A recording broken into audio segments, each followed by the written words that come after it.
Every journey begins with a single step. For many, the first step is the greatest challenge. Yet for all, the obstacles, the doubt, and conviction teach us about ourselves. It's these moments in life, a test of our abilities, our mind, when we don't know, but we still proceed, driven by the unspoken, but ignited by the obsession that yields some of life's greatest lessons and rewards. Join me as we explore incredible stories of leaders forging industries, enterprises, and ultimately, themselves. I'm your host, Adam Giery, and welcome to Capital Class. Let's begin. Classmates, as you know, we often explore the journey of an enterprise, the grit, the challenge, the success of building an organization. And today's episode features the foundational roots of the entrepreneurial journey. All organizations at some point are founded. Stride, Curriculum Associates, Discovery, they were an idea. Today, we're joined by a founder, successfully navigating the birth of an organization into an emerging market leader. Today's episode of Capital Class, we are joined by Mohannad Arbaji, founder and CEO of ChalkTalk. Mo, welcome to Capital Class. Thanks for having me, Adam. We're so happy to have you on the show, Mo. For me, obviously, the story is personal. An investor, former board member. Your story is both unique and common. Common in that most founders see a problem and they solve it. Yet yours feels different. Growing up in Jordan, immigrating alone to New Mexico, on scholarship, by the way, to go to Brown University, again, on scholarship, to found a small business creating SAT and ACT guides for ELL students. Two things that you uniquely understand, right? The challenges and importance of education and also being a former ELL student yourself. This experience leads you to ChalkTalk, right? And I think that's such a unique story. Can you take us back to like the early days of Mo in America, right? And the importance of that experience as your journey as a founder. Absolutely. Oh, we're going way back. Let's do it. So, landed here, 16 years old, got the scholarship for this boarding school. The campus looks like Hogwarts. That's the first thing I see. Dorm is like the 11th most historic castle in North America, and everybody's on scholarship, right? 200 kids, more than 100 countries. A movement founded by Nelson Mandela, Prince Charles of the UK, Queen of Jordan. A bunch of world leaders said, like, what if we get kids ages 16 to 18 from every country around the world and just have them room together before the nationalist, fundamentalist, idealist, activist concepts are formed and just have them mix. And it was a phenomenal experience. The roommate first year was from Swaziland. I still speak a little Siswati, like means a frog. And then the second year, my roommate was from Kentucky, and it was just a crazy, wild experience. People just showing up in national outfits, right? Everybody's on scholarship. And that's what I was thrown into. And ended up there because I won the lottery, the parent and the teacher lottery. I just had phenomenal, supportive teachers and parents who emphasized the importance of education because I didn't grow up to a very wealthy family, and they explained that education is how you make your own.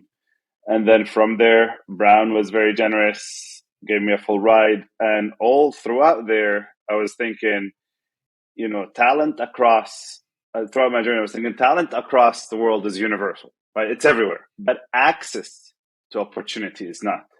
And there are ways to get access. There is nepotism or favoritism or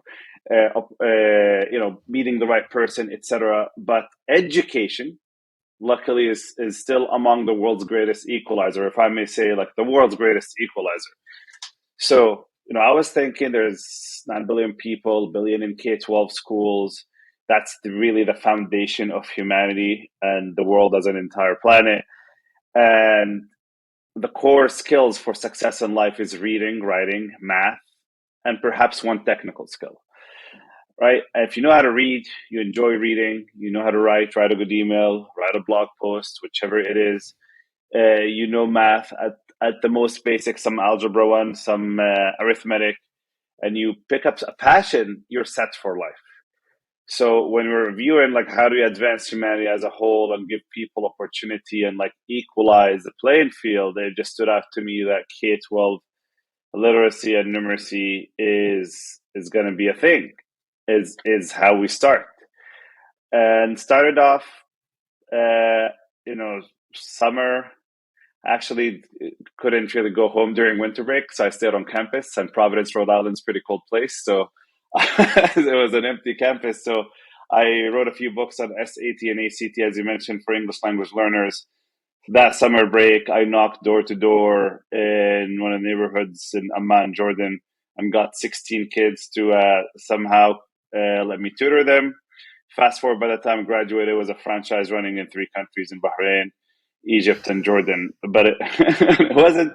It was good, but it wasn't as fulfilling because it was mostly helping wealthier international students get into college in the U.S., which is good. But I really wanted something ground up, and I thought, okay, well, why is tutoring expensive? Because you got to rent a place and have tutors, etc. Well, guess who already has buildings and teachers? Schools.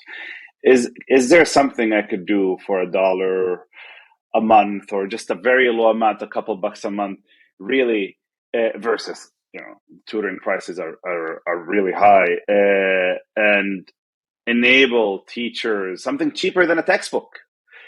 So saving costs, but also enabling teachers and districts to deliver these high quality learning experiences for students that bring them together versus technology that divides. And that seed became ChalkTalk. So that's the backstory of how we got here. Incredible. Alex Lazarow, author of 99% Tech and How to Out Innovate global entrepreneurs from Delhi to Detroit, rewriting the rules of Silicon Valley. In his book, right, he highlights this notion of founders not from Silicon Valley.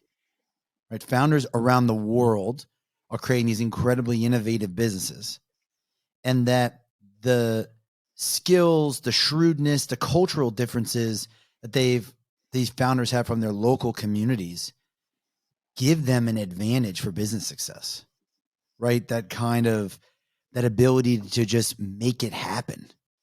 And as a former board member of yours, I can definitely attest that your drive, your deal-making skills are driven, I think, some from what you've experienced, maybe be it family, cultural, back from your homeland of Jordan. I mean, do you feel growing up in a different culture helps you as a CEO? Absolutely, hugely helpful. Because when you're growing up anywhere, you're growing up among a herd of folks of a similar mentality, similar outlook. And then I just got thrown into that international school, literally 200 kids from all around the world. And everybody's asking all these in-depth questions that I don't really ask because I don't get asked because everybody just has the same bubble, whatever that bubble be. And that was the starting point. And it really helped, form, take my identity of growing up in Jordan. And while that is still intact, it gave me a new identity, and it's a global identity. And that was really the birth of something special. And other than that, I think one of the advantages I spoke about of education before is a tool for reading, writing, learning, access, skills. But education can be a gateway for many other pieces. And for me, education was a window into an F1 visa and immigration and opportunity, which is kind of an interesting angle to think about education. But really, when I landed here and I just got the exposure with whether it's high school, Brown, I knew I wanted to also work here. And I had this innate kind of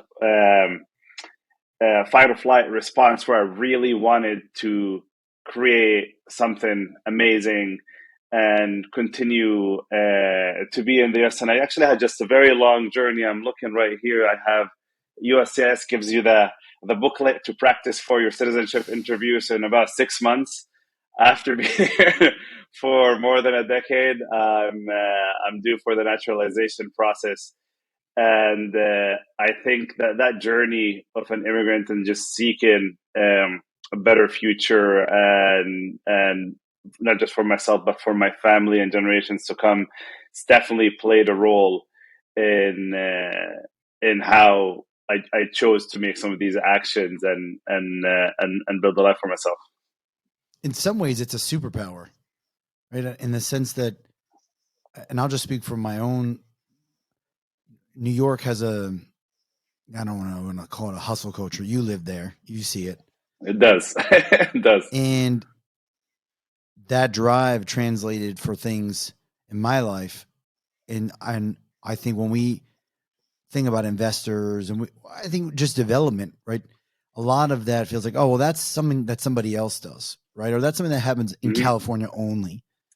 And at least from Alex's book and then in my own time, especially working with you, you start to really open your eyes that there is a lot of power in getting diversity of thought from wherever that may come from to power an organization forward, and not having the kind of homogenistic, like, this is how businesses are built, right? This is the playbook. It actually gives greater chance of success. And I think you proved that from day one. Yeah, it's 52%, I think, of Silicon Valley companies are founded by immigrants. So, including the Google and the Tesla and even Apple and all of those. So that's I think there's just an innate survival component as well, and that also kicks in and it drives forward.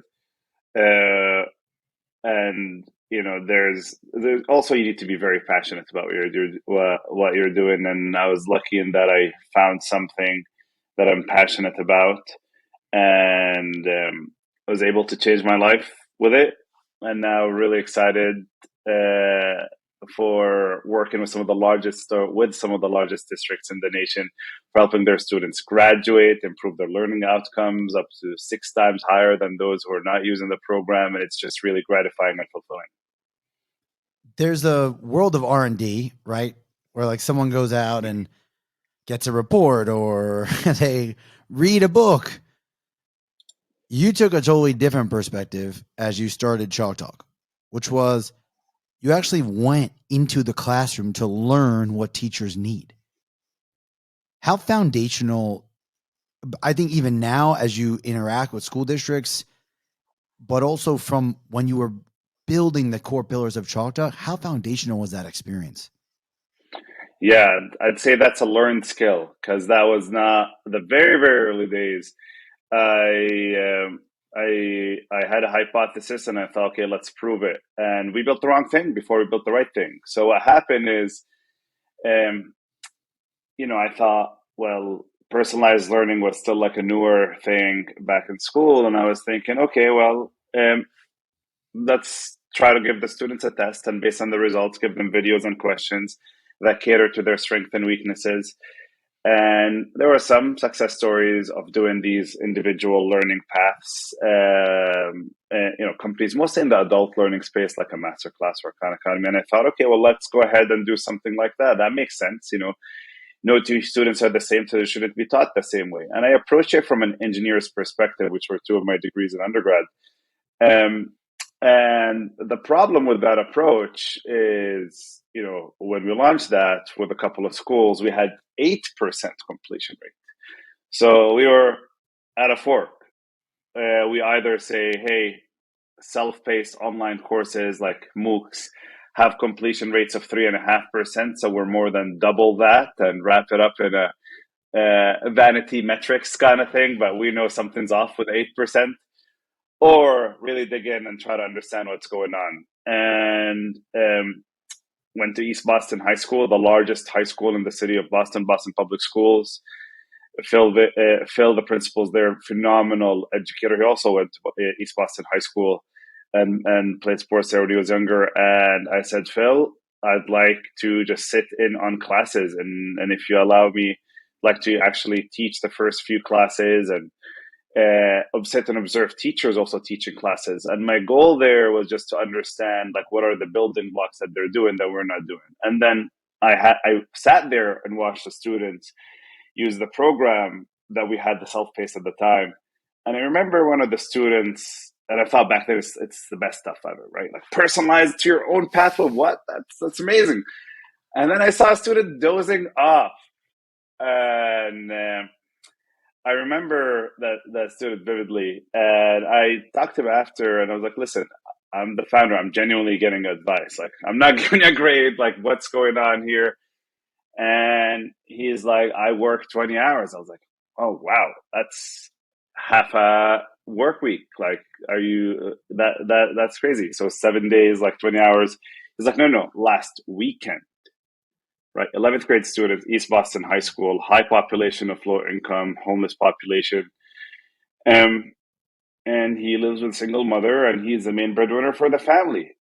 And that's when it hit me. Here we are building a little Clippy type of widgets and this game and points and personalized pathway. And like the reason these kids, like students like that student aren't learning is because of being bought in, motivated. Like they have all these obligations. They're social emotional learning. They're humans. You know, we personalize learning, but dehumanize education. And that's when we took a step back, and I asked him, "Okay, well, why do you come to school then if you're tired and all of that?" And he said, "I come to school to hang out with my teacher and friends." I was like, okay, that's when it clicked. All these apps, what we were doing is turning classrooms into an experience where it's kids looking at screen, click, click, click, click, click, click, click, video question, video question. Great, personalized education, dehumanize it, but dehumanize it. So, like, well, let's go ahead and make that piece that does this adaptive practice, top of notch algorithms, a homework portal or a small compressed part. But let's now create an experience when the kids take a test, the teachers can log in and they'll get lesson plans and teaching activities where the group of students can talk to them. And let's also build an experience where kids can talk to each other. Let's put the person back in personalized learning. We did that, results exploded. Results absolutely exploded. So had to build the wrong thing before we learn, but definitely it was transformative when we took that approach of instead of saying let's go ahead and disrupt, change, update, let's just go ahead and find out what's happening and find out what people need help with, what the student needs help with, what the principal needs help with, what the teacher needs help with, and build that. And that's what we did. That is incredibly refreshing. When I'll speak from the organization that I'm a part of, we are the recipients of hundreds of good ideas, right? Which is to say, companies built, it's an interesting idea that no school district or state has ever asked us about. Right? And unlike any other sector, this is my personal view, like you don't come up with solutions for the legal field unless you're probably a former lawyer or you have connectivity to that space. Same with engineering and others, right? And there's an outlier to this, but for the majority of cases. And it's because people's experience with that sector is limited unless you committed yourself to that field. But yet everybody went to school. And so I'll meet with investors that are asking me about a product or a concept. And to them, it's interesting through their own lens. Like, yeah, when I was a kid, this would have been great. But they're nice to haves. They're not need to haves. And what you did was, I think, really, really important for other founders to listen, and even other companies to hear, which is like, stop building solutions and bringing them to districts. Ask the districts what they need. How does your solution help them reach those goals? And I think if more and more organizations did that, they wouldn't have to rely on 100 sequence cold emails to get people to take a call or a meeting, right? You'd be helping them achieve their goal. No one works at a school because they're there to make money and they hate kids. Like they love kids and they want to make impact. Help them make impact. 100%. Right? 100%. And I think a lot of times what happens is you have technologists, engineers coming in, and they're like, well, this is a great app. If they drop everything they're doing in their 8-hour workday and switch over to this app, like, we're going to get results. And that might be true if they generally drop everything they're doing and abandon the school system. No, we're going to get results. But and Andreessen Horowitz has this blog post where they talk about products that bank on changing the consumer behavior from scratch, fundamentally U-turn for an entire segment, are often destined to fail because you have a theory and you're like, oh, this whole unproven thing is better than this other thing, versus looking at talking to the users, find out exactly what they need, not just what they want, and building that. And I've seen a lot of implementations within that in K-12 EdTech, but the ones that did pivot or start talking to users are the ones that are solving real problems. And I think that that's a really important feature. And some of these are current clients, former clients, but I'll call it curriculum associates. I get it. People have a wide range of how they feel about that organization, but 100 updates a year, 100 investments in their business a year, changing, evolving, right? When I meet the CEO on a number of occasions, he's like, I just want to be intimate with what teachers want. Like, wow. I want to know what kids care about. I want to know that. And that's a departure, right? A lot of times I hear about EBITDA, revenue, adoption rates. And I think your company parallels that as well, right? You really talk a lot about impact, helping kids. And your initial sector was that ACT, SAT, because that really is a gateway into the next level of education. And I not only respect it, I appreciate it. I believe in it. Yeah, and it's a gated gateway. When you take a look at these scores versus average household income for certain zip codes, it's a very linear route because of access to these opportunities. So we go back to equity and giving access. Not everybody should go to college, but you should have the right to do so if you'd like. And we started there and went all the way down to kindergarten. But the premise is still the same. Everybody, it's not like, oh, I'm not good at math, I'm not good at reading. Every kid is a math kid. Every kid is a reading kid, and every kid is a writing kid, 100%. And it's just, how do you get that out of them and instill the confidence, the motivation, the excitement, things that computers and technology can help with, but they will never be able to supplant and replace your friends at school and the teachers at school. And that's really the area that we're delving down on, absolutely. And that's part of the reason why we have these high renewal rates and success rates with the impact. And I want to highlight the other component you mentioned, the impact engine. Most companies, or a lot of companies, K-12 and other, really have conversations about activity, engagement, these types of things. It is considered to be an exception when we're talking to folks, the fact that we have built also an impact engine, despite the grade level of pre and post.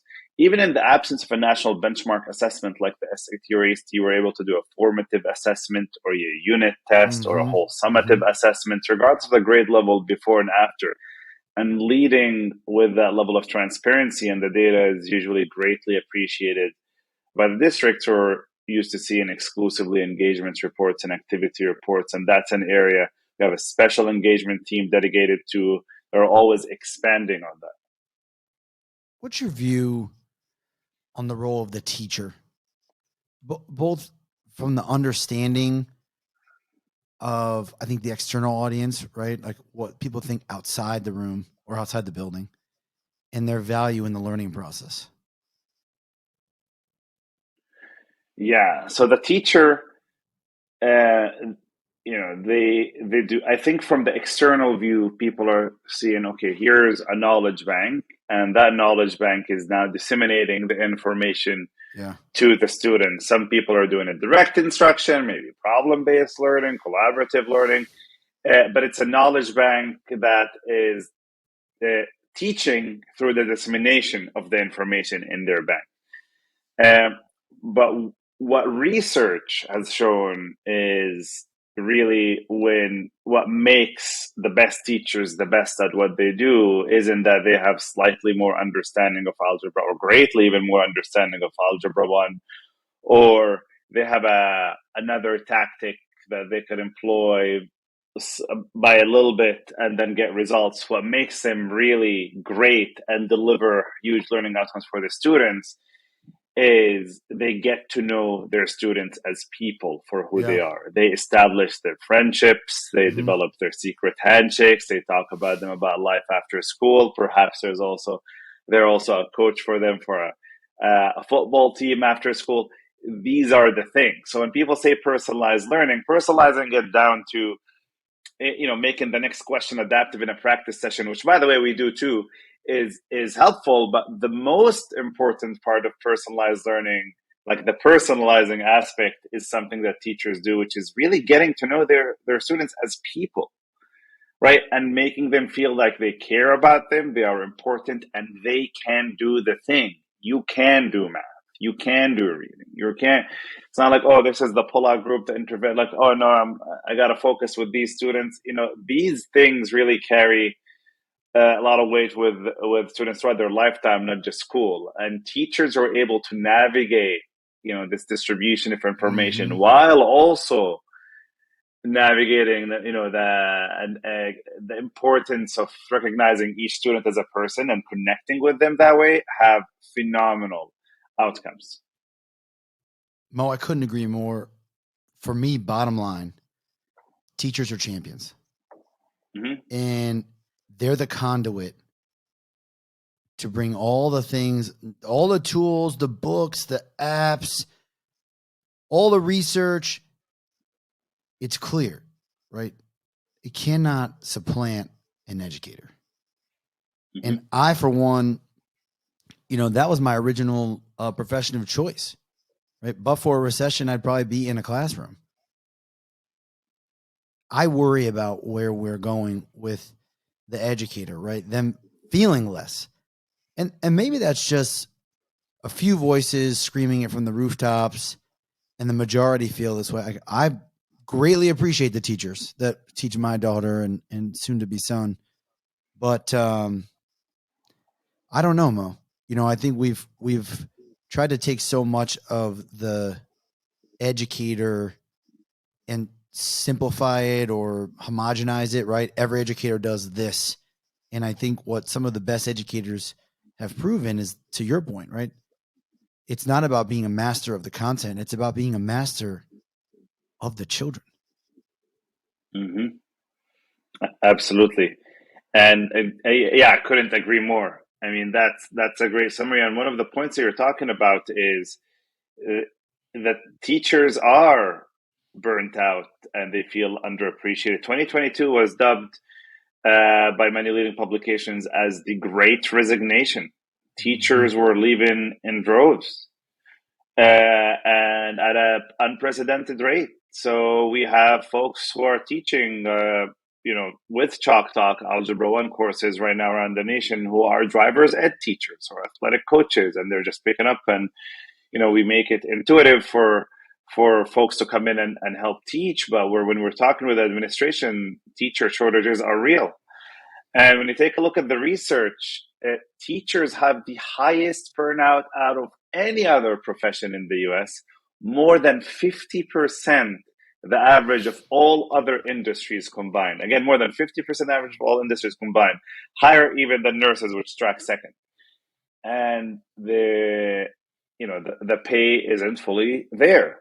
Mm-hmm. So we're certainly finding teacher burnout to be a big piece, and that is an angle that we decided to double down on. Yes, personalized learning and making the homework adaptive and all these pieces are important for the student account, but let's make life as easy as possible for teachers with the lesson plans and instructional content and grouping activities, editability, collaboration. All these pieces are our most used features in the program and are most loved. Well, we talk a lot about the journey of the enterprise, right? And I Yes. think you're on the front end, right? There's more chapters to be written about your book of the ChalkTalk experience, right? The ChalkTalk growth. Take us through the experience of you've got a company, it's viable, you're seeing success, and now it's time to raise money. Less about the people or, anything that's really descriptive, but more about like the emotions, the feelings, like how important is that process? What were you able to do with funding? How important it was to pick the right organization, right? Because I think money is somewhat everywhere, right? But it's whom you're invested with, I think, is really important.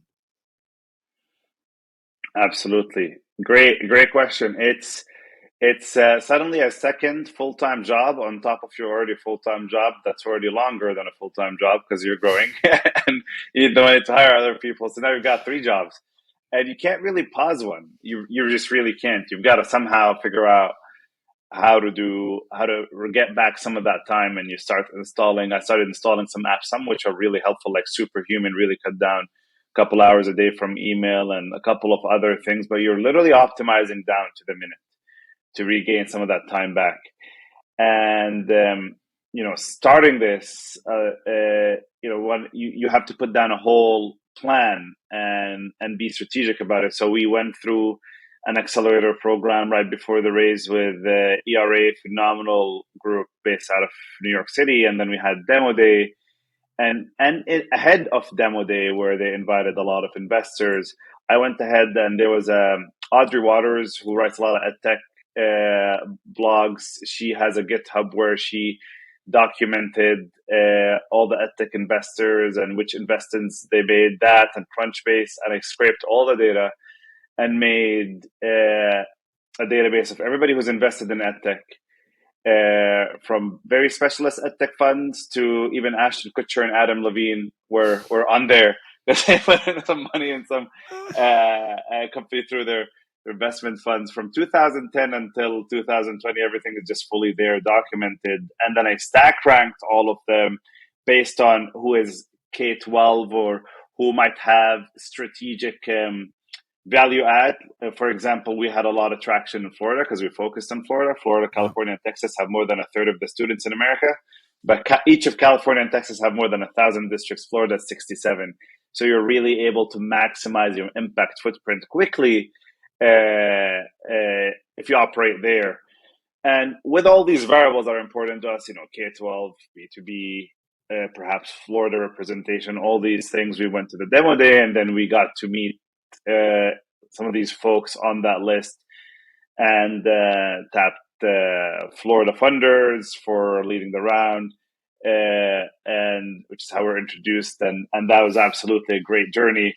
And then from that, also we got ECMC in a follow-up round, who is K-12 EdTech specific, as well as other funds throughout. And it sounds like a lot of work going and scraping data from all these sites and putting a spreadsheet and stack ranking and variables and going through the process of a 3-month accelerator and demo day just to get that first check. And it is.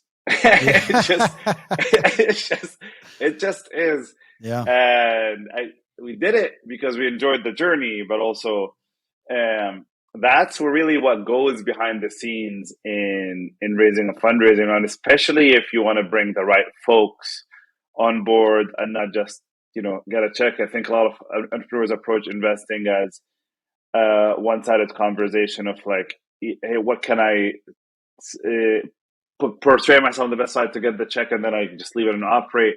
But really, it's a two-way partnership because you're locked in all the way through exit.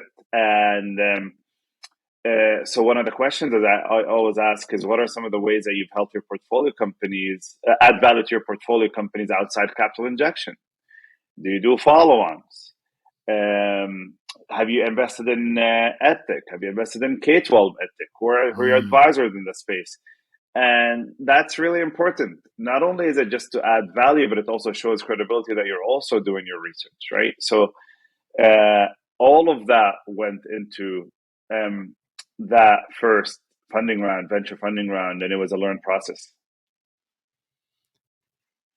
We meet during that process, right? Florida funders ask me to take a look at the deal, to take a look at your business.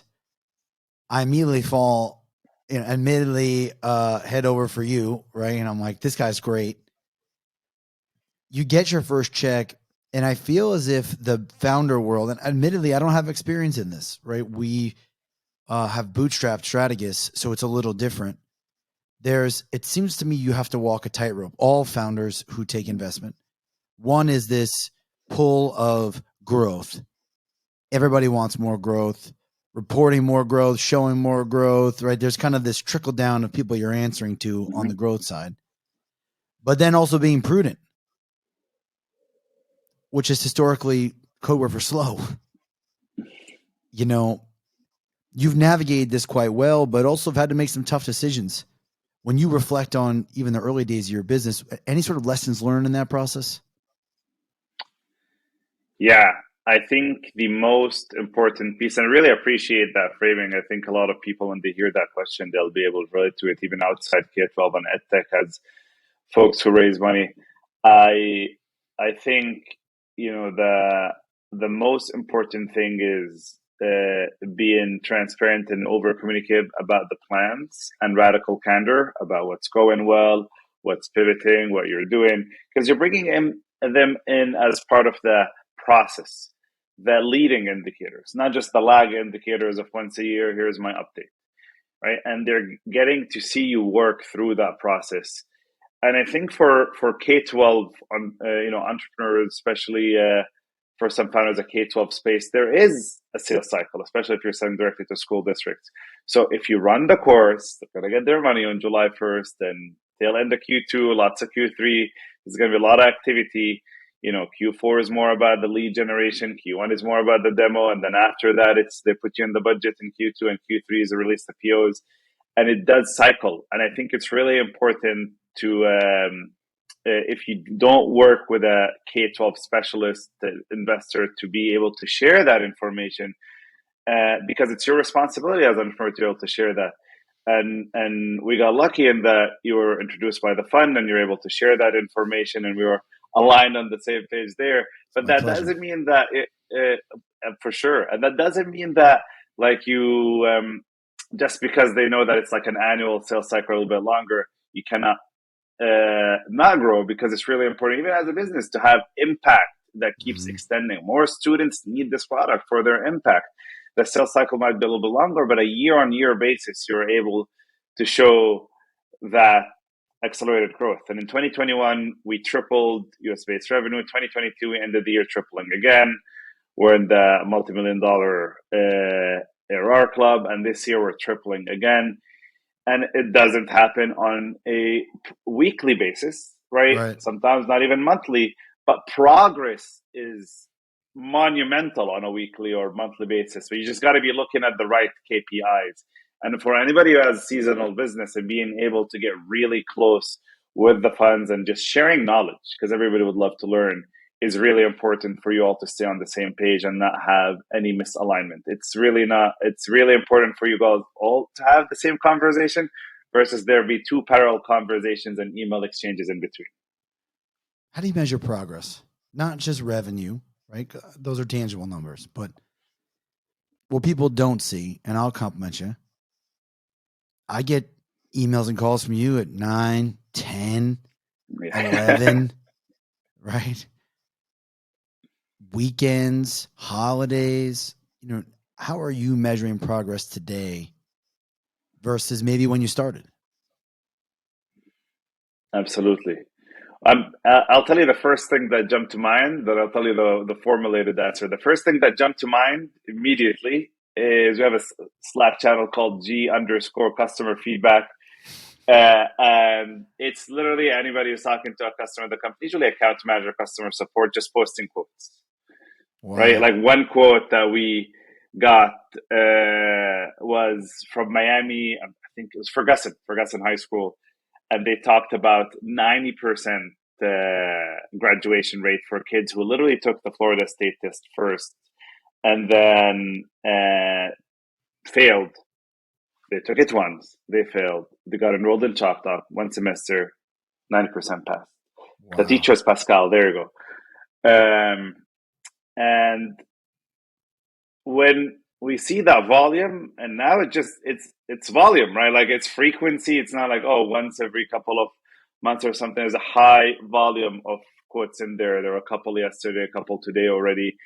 And for me, that's just the charge for my battery and everybody else's battery, because this is hard work. And just seeing that impact is really, really important. Like shrinking the bridge between everybody at the company, not just sales, but engineering, everybody, and then the student going through the admin, the teacher, the student. The whole thing is really important. Um, that's the most important one.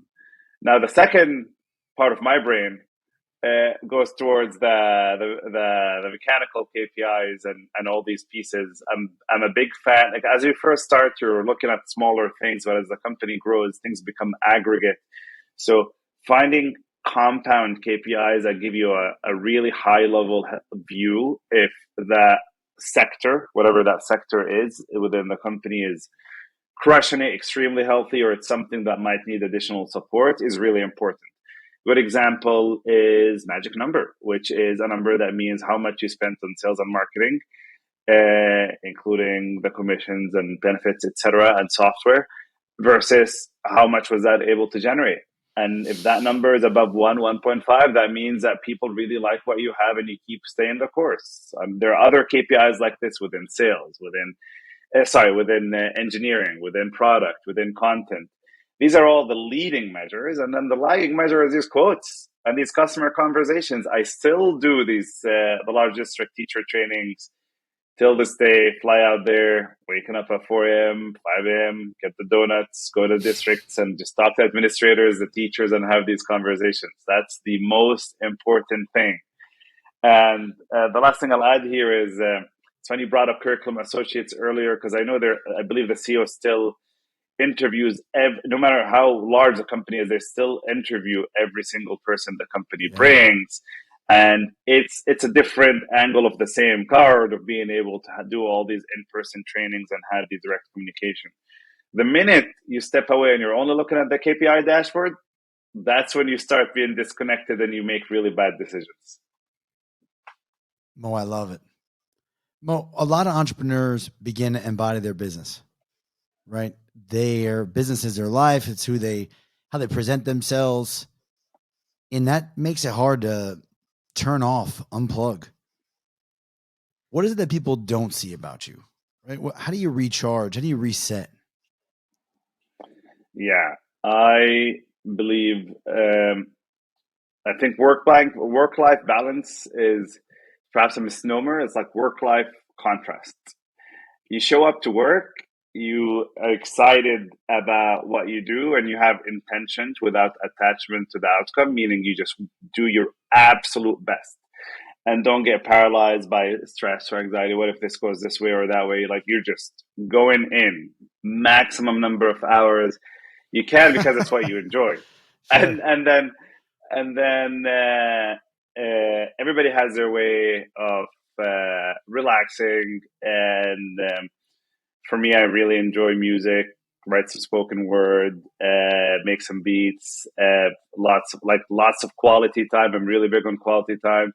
Family lives in Jordan, try to visit them often, friends in New York.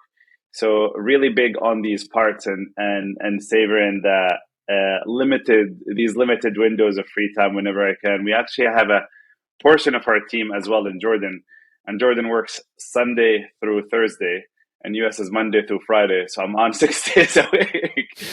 But I really, it's off time. Like it's go to the gym or dinner. I'm just focused at this other activity. Versus I really believe in work-life contrast and doing both to the max versus like a balance, and it served me well.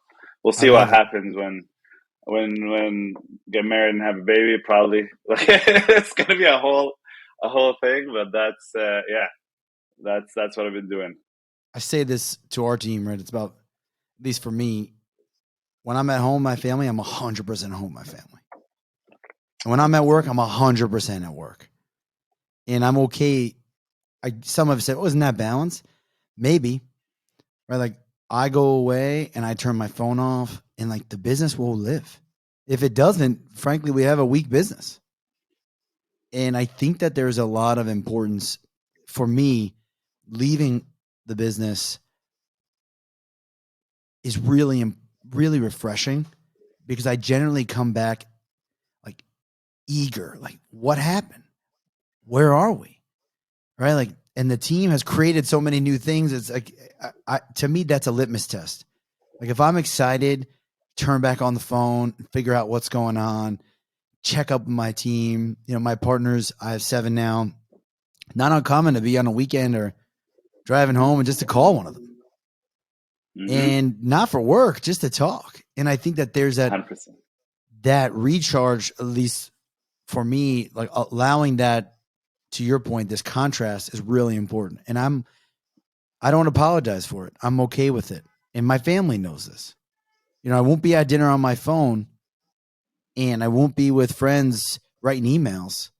But when I'm at work, I'm at work, and I'm okay with that. 100%. And it's funny you talk about a similar example about people you work with, you call with after hours and you just chat life.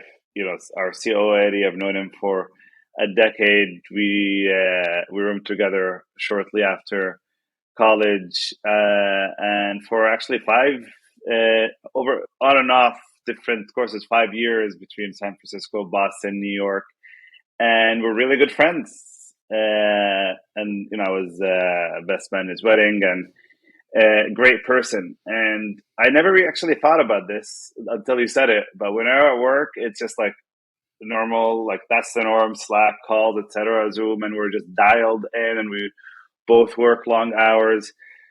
But let's say like it's Saturday, 9 p.m., just catching up, like call him like he knows I'm just gonna catch up about something else. And it's just there's the friendship part and the relationship that we have, which is really, really strong, but also there's the work part. And you're able to maintain both when you work with really high quality people. And I'm lucky to work with lots of other, phenomenal high quality people and a great team. Well, what a great episode. We get all of our guests out here with our fast 4.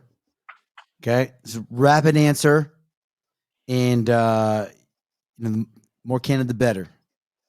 As an entrepreneur, what trends are emerging that interest you? They could be outside of your own business. Generative AI, for sure. And not for the production of just more content, but generative AI as a thing to make learning more human. So we're using it already to recontextualize our question bank based on your interests. So if you're interested in sport and you take our statistics course in ChalkTalk, we're changing the question stems and the context to be about picking lineups for basketball starting 5 or the draft for the NFL, and really using generative AI not to make school boring, but make it more human and attached to the people's interests. And I find that really exciting. Wow. One place in the world everyone needs to visit. Wadi Rum in Jordan. That's where they film all the Mars movies, and it's pretty wild. Highly recommend. And then you can go to Petra, which is one of the ancient 7 wonders, just half an hour away. Greatest area of growth for you in the coming year? Oof, greatest area of growth for me in the coming year. Being able to prioritize effectively, because I can't do everything as we continue to scale, and being able to just bring in the lieutenants and prioritize and take the company through the next chapter. Favorite podcast that everyone should be listening to? Well, this one and the Knowledge Project. I'll like 2. The Knowledge Project. Okay. I'll get you out of here. One last one. Coffee in Jordan or coffee in America? Which one's stronger? Oh, man. I remember Eddie went and visited, because he grew up in Connecticut, he went to visit the Jordan office. And I was like, oh yeah, give me a large. And they're like, large? Are you sure? I was like, yeah, the Turkish coffee is like a small. I was like, yeah, he had one sip and he just like couldn't sleep that night. So definitely Jordan. I landed in Jordan, and you're in the airport, beautiful airport, and they're handing out coffee. And I'm like, oh, I'll have a coffee. I was probably awake for a week. So yeah, definitely. I couldn't agree. Mo, That's why when I drink the U.S. coffee, I have the big mug with me. It's already at the. Mo, thank you for sharing an incredible story and for joining us on the show. I speak for many of us. We can't wait to watch your growth. We're believers, and we wish you well. Thank you so much, Adam. I appreciate it. Thanks for having me here. Thank you for joining today's episode of Capital Class. If you're interested in joining our next discussion, subscribe on Apple, Spotify, or any of your favorite podcast platforms. Capital Class is a venture with the Strategist Podcast Network. To view the entire lineup of shows, visit strategistgroup.com. I'm Adam Giery. Class is closed.